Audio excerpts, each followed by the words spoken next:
इकाई 3 ख्याति क्या क्या महत्व है। इसका मूल्यांकन करते समय किन किन तत्वों को ध्यान में रखना चाहिए। What is the importance of goodwill? What factors should be kept in mind at the time of valuation of goodwill? ख्याति की परिभाषा दीजिए। उन कारणों का वर्णन कीजिए जिन पर यह निर्भर करती है। Define goodwill. Describe the factors on right it is based.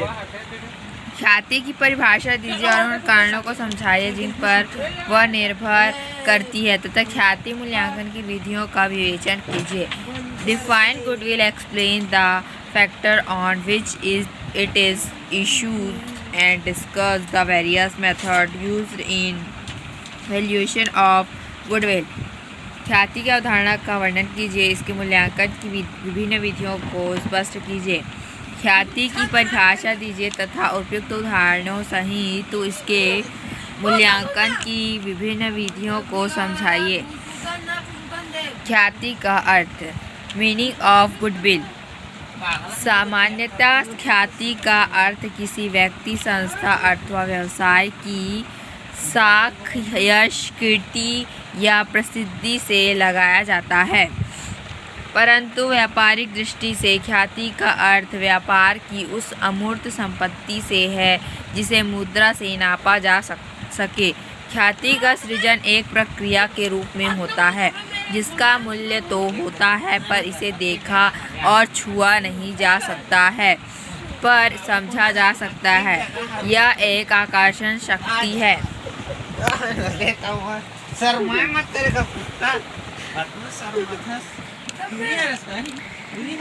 सरल शब्दों में जिसके माध्यम से ग्राहक आकर्षित होते हैं, फलस्वरूप संस्था अतिरिक्त लाभ कमाने में सफल होते हैं। सरल शब्दों में ख्याति से आशय साख, यश या समृद्धि से है। ख्याति का वर्णन करना जितना आसान है उतना ही अधिक कठिन उसे परिभाषित करना है। व्यापारिक दृष्टिकोण से ख्याति को एक ऐसे तत्व के रूप में माना जा सकता है जिसके कारण अथवा जिसके द्वारा व्यवसाय में विनियोग की पूंजी पर सामान्य से अधिक लाभ कमाया जा सकता है। ख्याति की परिभाषा। Definition of goodwill. मेरिसे के अनुसार ख्याति एक फर्म की आशातीत अधिलाभों का वर्तमान मूल्य है। डिक्सी के अनुसार एक व्यक्ति ख्याति के लिए रकम इसलिए देता है कि ऐसा करने से वह इतनी अधिक आय प्राप्त कर सकेगा जितनी कि वह बिना इसके प्राप्त नहीं कर सकता था। स्टोरी के अनुसार ख्याति किसी व्यापारिक संस्था द्वारा लगाई गई पूंजी की तुलना में अधिक प्राप्त होने वाला लाभ है।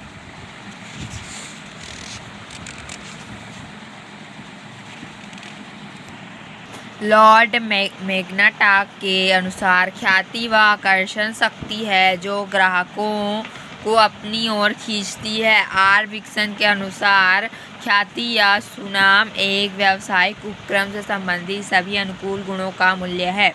भारतीय लेखांकन मानक 26 AS 26 के अनुसार ख्याति व्यावसायिक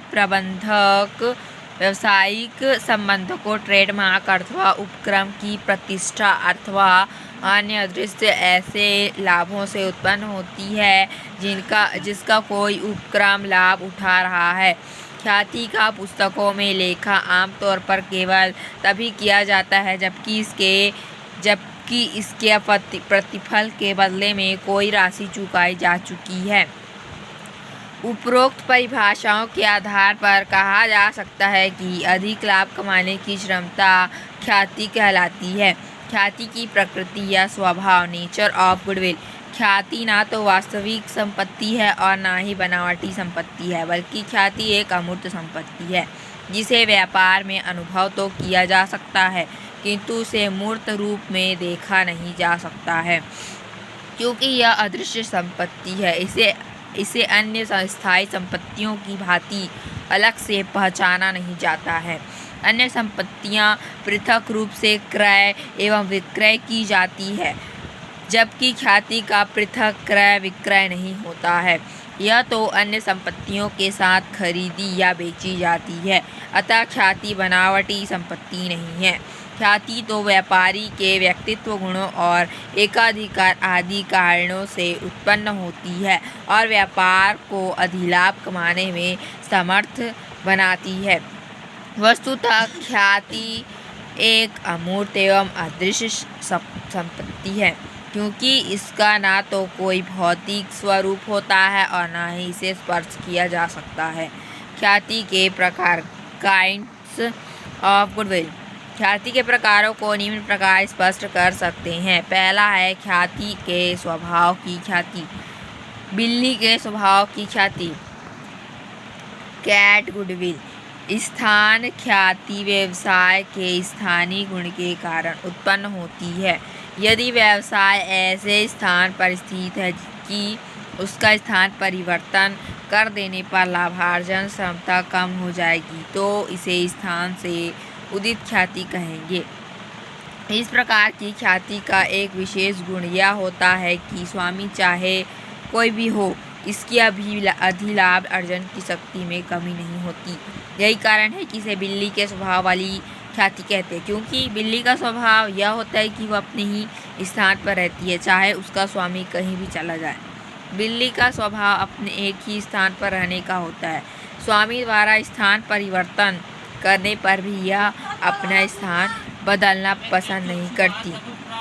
अतः ऐसे व्यवसाय की ख्याति जिसमें स्वामित्व परिवर्तन होने पर भी ग्राहक उसी स्थान में वस्तुएं क्रय करना पसंद करते हैं, बिल्ली के स्वभाव की ख्याति कहलाती है।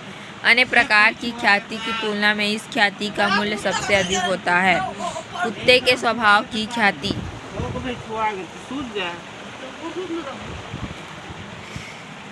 कुत्ते के स्वभाव की ख्याति।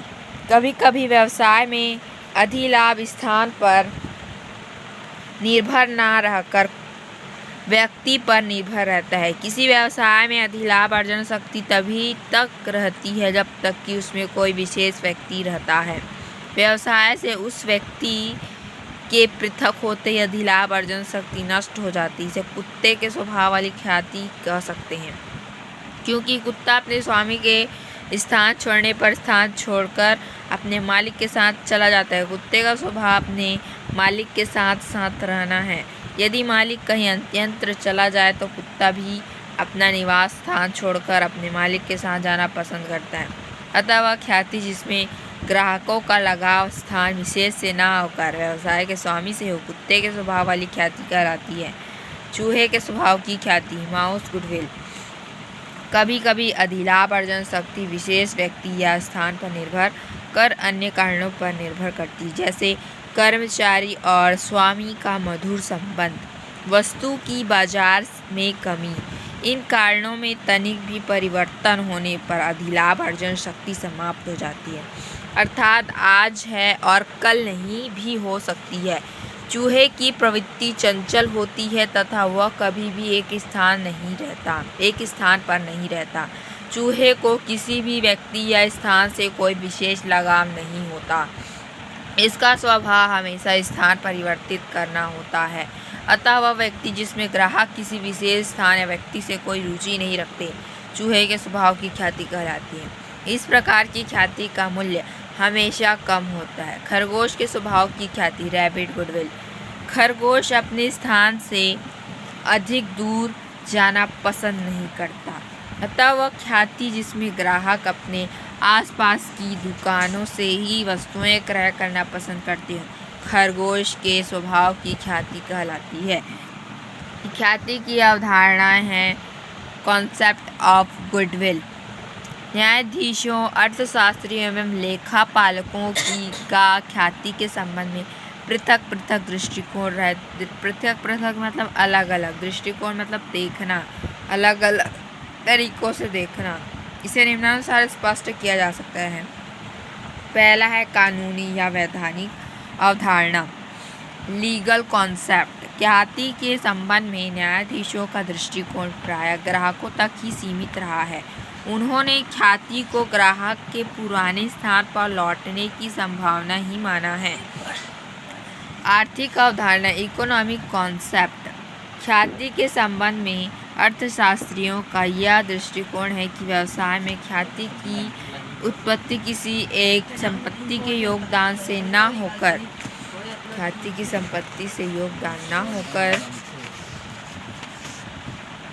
समस्त संपत्तियों के सामूहिक योगदान से होती है। अतः ख्याति का रूप संगठनात्मक अर्थशास्त्री श्री ईडे ने ख्याति को संगठन के नाम से संबोधित किया है। उनके मतानुसार ख्याति अनेक अलिखित संपत्तियों का मिश्रण है। किसी भी चालू व्यवसाय के सरकार से संबंधों के कारण, गैर व्यावसायिक संस्थानों से संबंधों के कारण, अन्य व्यक्तिगत संबंधों के कारण एक नए व्यवसाय की तुलना में जो आर्थिक लाभ होते हैं वे निश्चित ही ख्याति के मूल्यांकन में सहयोग प्रदान करते हैं। लेखांकन अवधारणा, अकाउंटिंग कॉन्सेप्ट। ख्याति के संबंध में लेखापालों का यह दृष्टिकोण है कि ख्याति की उत्पत्ति उसके स्वभाव से न होकर उसके निर्धारण से होती है। वे ख्याति की परिभाषा के स्थान पर ख्याति की विद्यमानता पर अधिक बल देते हैं। उनके अनुसार व्यवसाय के विक्रय पर उसके स्थापित मूल्य से अधिक प्रतिफल की राशि या अधिलाभ की राशि को ही ख्याति माना जा सकता है। लेखाशास्त्री किसी व्यवसाय में ख्याति की विद्यमानता को दो लक्षणों के आधार पर जांच करते हैं।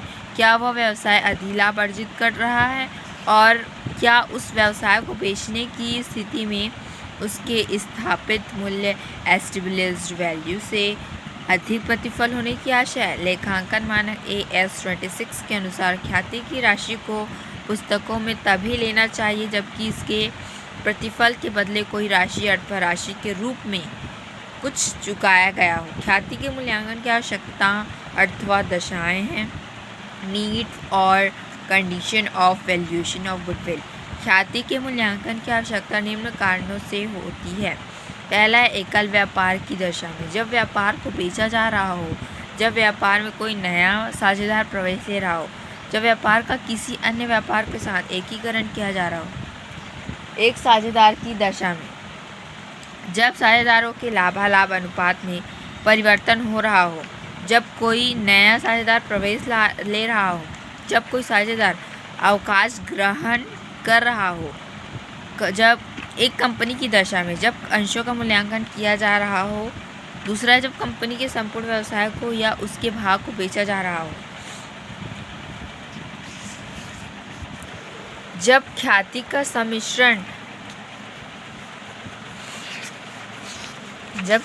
सम्मिश्रण या पुनर्निर्माण किया जा रहा हो। जब ख्याति का अपलेखन करने के बाद पुनः उचित मूल्य पर लेखा पुस्तकों में दर्शाया जा रहा हो।